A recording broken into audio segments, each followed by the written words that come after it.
હું ધરતીનો તાપ.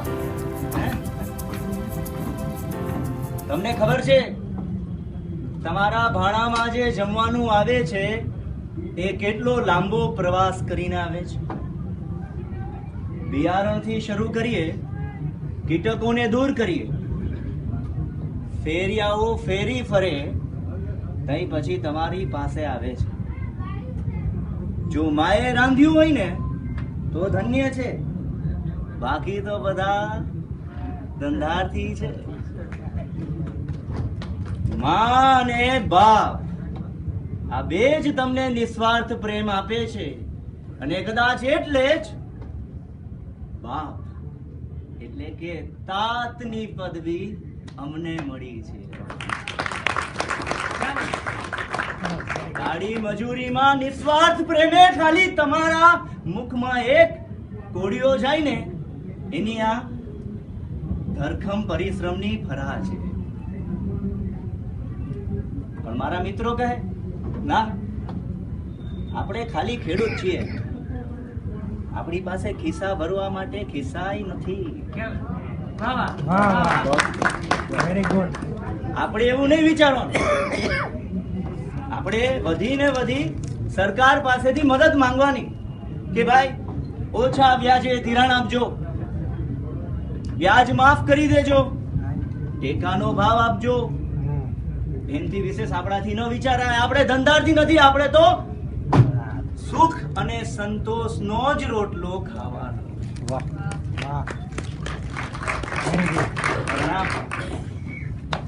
હું એમને કહું છું, આપણે માત્ર ખેડૂત નથી, આપણે કલાકાર છીએ, આપણે વૈજ્ઞાનિક છીએ. મારા જ મિત્રો મારી મજાક ઉડાવે, ભાઈ રેવા દે, કલા આપણે ન ફાવે. કવિઓની જેમ લખતા, લેખકોની જેમ લખતા વિચારતા આપણને ના આવડે. પણ કોકે કીધું કલા એટલે સર્જન કરવાનું. વિજ્ઞાન પણ સર્જન સાથે જ નિમિત્ત છે, પણ એ લોકોને નહીં સમજાય. એને દેખાડવું પડે. આ માટી રહી, આમાંથી બટેકું બનાવો ને બને. ઘઉં એ ભાઈ મેગી તો આપણે લુખી ખાઈ જાય ને, આ માટી ખાઈને કેસો કેવી લાગી. હા, કદાચ ગવર્મેન્ટે 14 થી 18 વર્ષના છોકરાઓને શિક્ષણમાં ફરજિયાત ખેતીની તાલીમ રાખી હોત તો મારો બેટો કંઈક કરી દે.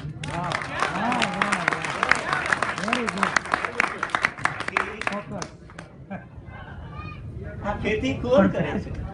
મારા મિત્રો મને કહે છે કે ભાઈ મારા છોકરાઓને મારે સીએ બનાવવો છે, સીએસ કરાવવું છે, એન્જિનિયર, ડોક્ટરનો દીકરો ડોક્ટર બને, વકીલનો દીકરો વકીલ બને, કલાકારનો દીકરો કલાકાર બને. પણ ના, ખેડૂતનો દીકરો ખેડૂત નથી બનવા માંગતો. અને આ વાત સાચી જ છે ને. મારો દીકરો મારી સામે જોઈને ક્યારેય પ્રેરણા નથી લઈ શકતો.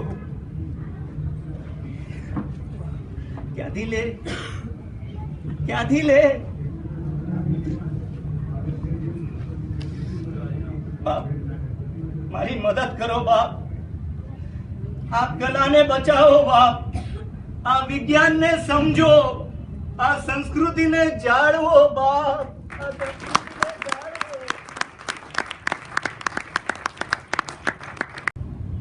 તમે ભૂલ કરી રહ્યા છો. તમે બહુ જૂના ભારતમાં જીવી રહ્યા છો. હું કોણ? નામ નહીં કહું, પણ શહેરમાં રહેવા વાળો, ગામડામાં મારા નામે વાડી રાખવા વાળો,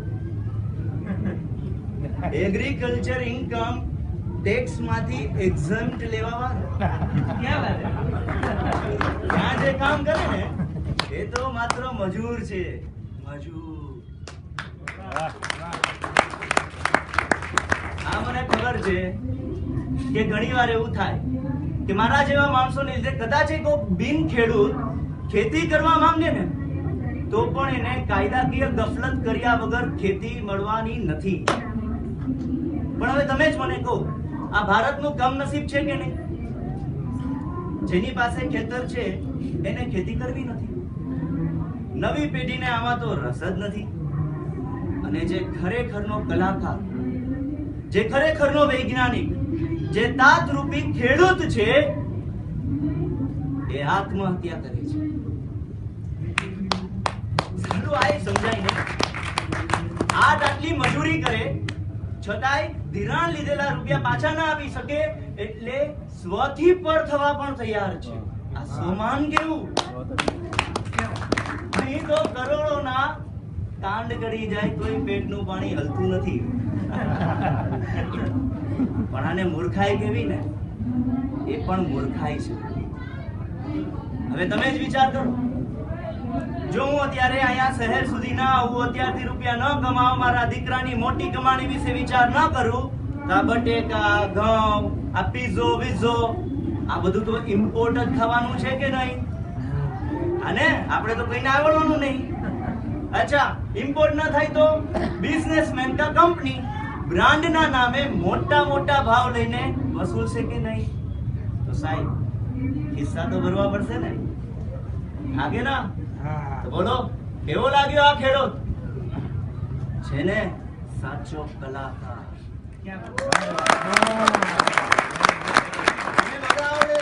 નફાના ગુણાકાર.